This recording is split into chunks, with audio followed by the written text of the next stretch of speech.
আসসালামু আলাইকুম বন্ধুরা, আমি আতিক। তো আমি আজকে আপনাদের সাথে শেয়ার করব কিভাবে পাখিকে সফট ফুড দেবেন এবং কেন পাখিকে সফট ফুড দিবেন, এই বিষয়ে আজকে কথা বলবো। তো দেখতেছেন অলরেডি আমি আমার পাখির জন্যে বিভিন্ন রকমের ডাউল সিদ্ধ, যে ডাউলের ভিতরে আপনার 7 থেকে 8 রকমের ডাউল আছে এবং ভেজিটেবল আছে, দেখতে পাচ্ছেন। ভেজিটেবলের ভিতরে আপনার কলমি শাক, বরবটি এবং সাথে আছে পটল, এবং এই পাশে দেখতেছেন সিদ্ধ ডিম।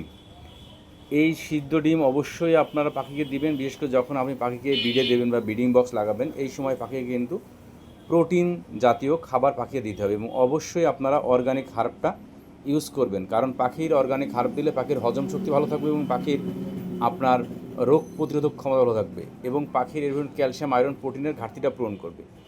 এই জন্য অলরেডি ডিমগুলো দেখতেছেন আমরা যেভাবে প্রতিনিয়ত কুচি কুচি করে যেভাবে সিলার করে দিই আর কি।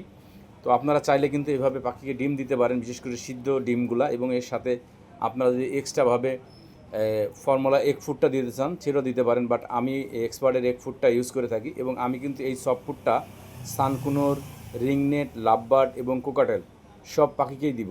আমার এক একটা পাত্রে এক একভাবে পাখিকে আসলে দিয়ে থাকি। দেখছেন সুন্দর করে কিন্তু মিশাতে হবে, প্রত্যেকটা খাবার সুন্দরভাবে মেশে। এবং আপনারা চাইলে 5-7 রকমের ভেজিটেবল অ্যাড করতে পারেন এবং পাখিকে যখন দেবেন এমন পরিমাণে দেবেন যাতে পাখি আপনার খেয়ে শেষ করতে পারে, নষ্ট না হয় খাবারটা। এবং সফট ফুডটা অবশ্যই 3 থেকে 4 ঘন্টার বেশি রাখা যাবে না। 3 থেকে 4 ঘন্টার বেশি যদি রাখেন তাহলে, যেহেতু এটা সিদ্ধ খাবার বা ডিম দেওয়া থাকে, খাবারটা নষ্ট হয়ে যেতে পারে। সেক্ষেত্রে পাখি পরবর্তীতে খাইলে পাখির ডায়াগনস্টিক মানে পেটে প্রবলেম হতে পারে বা লুজ মোশন হতে পারে। এই জন্য অবশ্যই 3 থেকে 4 ঘন্টা পরে সফট ফুডের বাড়িটা কিন্তু আপনারা অবশ্যই নামায় রাখবেন।